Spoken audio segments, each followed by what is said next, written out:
കേവലം സ്വർണത്തിന്റെ പവൻ കണക്കിലുള്ള മൂല്യം മാത്രമല്ലല്ലോ ഇതിൽ പരിശോധിക്കപ്പെടേണ്ടത് ടി വി പ്രസാദ്. കാരണം കമ്പനിയുടെ പങ്ക് എന്താണ് എന്നുള്ളത് SITക്ക് മനസ്സിലായി കഴിഞ്ഞിരിക്കുന്നു. സ്മാർട്ട് ക്രിയേഷൻസ് ആണ് ആദ്യം ഉണ്ടായിരുന്ന ഒറിജിനൽ പാളി. ആ ഒറിജിനൽ പാളി കൈകാര്യം ചെയ്തത് സ്മാർട്ട് ക്രിയേഷൻസ് ആണ് എന്നത് കൃത്യമായി മനസ്സിലാക്കി കഴിഞ്ഞിരിക്കുന്നു എന്ന് വേണ്ട മനസ്സിലാക്കാൻ. ഇനി സ്മാർട്ട് ക്രിയേഷൻസ് പറയണം അത് എന്തുകൊണ്ട് മറ്റൊരു പാളിയാക്കി, അല്ലെങ്കിൽ അത് എന്തിന് ഡ്യൂപ്ലിക്കേറ്റ് ചെയ്തു എന്ന ഉത്തരം സ്മാർട്ട് ക്രിയേഷൻസ് പറയേണ്ടി വരില്ലേ ആർക്കു വേണ്ടി ചെയ്തുവെന്ന്?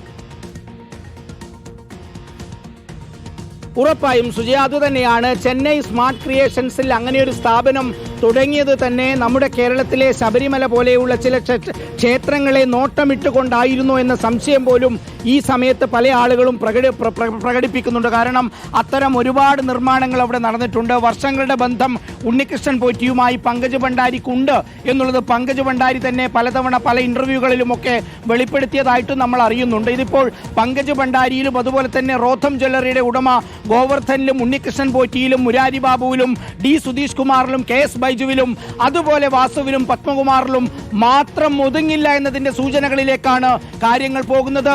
ഗോവർദ്ധൻ അടക്കമുള്ള നിരവധി സ്പോൺസർമാർ ശബരിമലയിലെ വിശ്വാസത്തെ കച്ചവടച്ചരക്കാക്കി പുറത്തേക്ക് വിറ്റിരുന്നു എന്നതിലേക്ക് അന്വേഷണം എത്തണം. കാരണം ഒരു സ്പോൺസർഷിപ്പിന്റെ മറവിൽ അങ്ങോട്ടേക്ക് കയറി വന്ന് ശബരിമലയിൽ ഒരു കൊടിമരം നിർമ്മിക്കാം എന്ന് പറഞ്ഞുകൊണ്ട് കിലോ കണക്കിന് സ്വർണം പിരിച്ചെടുക്കുകയും നിലവിലുള്ള കൊടിമരത്തിന്റെ സ്വർണഭാഗങ്ങൾ അടിച്ചു കൊണ്ടുപോവുകയും അതിന്റെ പുരാതന മൂല്യം അളക്കാൻ പറ്റാത്ത അത്രയും കോടി രൂപ വിലയ്ക്ക് പുറത്ത് വിൽക്കുകയും ചെയ്യുന്ന ഒരു അന്താരാഷ്ട്ര ലിങ്കുള്ള ഒരു ശൃംഖലയാണോ ഇതിന്റെ പിറകിൽ എന്ന സംശയത്തിലേക്ക് കാര്യങ്ങൾ നീങ്ങുകയാണ്. സുജയ പറഞ്ഞതാണ് അതിലെ പോയിന്റ്. ശബരിമലയിലെ സ്വർണത്തിന്റെ കണക്ക് ഇന്നുള്ള പവന്റെ കണക്ക് വെച്ചല്ല കണക്ക് കൂട്ടേണ്ടത്, അതിന്റെ പുരാതന വാല്യൂ ആണ് അതിൽ ഏറ്റവും പ്രധാനം. വർഷങ്ങളുടെ പതിറ്റാണ്ടുകൾ പഴക്കമുള്ള മണികൾ, അഷ്ടദിക്പാലകർ, അതുപോലെ വാജിവാഹനം, നമ്മുടെ 18 പടികൾ, കൊണ്ടുപോയിട്ടുണ്ട്. അതും പരിശോധിക്കണമെന്ന് പറഞ്ഞിട്ടുണ്ട്. വലിയ തോക്കുകളൊന്നും കാണാതെ പോകരുത് എന്നും പറഞ്ഞിട്ടുണ്ട് SITയോട്. ഇവിടെ സ്വർണം വേർതിരിച്ചത് റോഥം ജ്വല്ലറിയിലെ ഗോവർദ്ധനാണ്. ആ ഗോവർദ്ധനും അറസ്റ്റിലായിരിക്കുകയാണ്. അപ്പോൾ ഈ കള്ളക്കടത്ത് അല്ലെങ്കിൽ സ്വർണ്ണക്കൊള്ള സംഘവുമായി ബന്ധപ്പെട്ട് നിന്ന് ടെക്നിക്കലി അവരെ സഹായിച്ചുകൊണ്ടിരുന്ന 2 പ്രധാനപ്പെട്ട അറസ്റ്റല്ലേ ഇപ്പോൾ നടന്നിരിക്കുന്നത് ഹരിമോഹൻ. പ്രസാദിലേക്ക് വീണ്ടും. പ്രസാദ്, ഞാൻ ചോദിച്ച ചോദ്യം തന്നെ, അതായത് ദ്വാരപാലക പാളിയിൽ നിന്ന് സ്വർണം വേർതിരിച്ച സ്മാർട്ട് ക്രിയേഷൻസ്, ആ വേർതിരിച്ച സ്വർണം വാങ്ങിയ ജ്വല്ലറിയുടെ ഉടമയായ ഗോവർദ്ധൻ, റോത്തം ജ്വല്ലറി, ബെല്ലാരിയിലെ റോത്തം ജ്വല്ലറിയുമായുള്ള പോറ്റിയുടെ ബന്ധമടക്കം ഇതിനകം വ്യക്തമായതല്ലേ? ആ ജ്വല്ലറിയിലേക്ക് പോയിട്ടുള്ള തന്ത്രി അടക്കം ഇനി ഉത്തരം പറയേണ്ടി വരില്ലേ?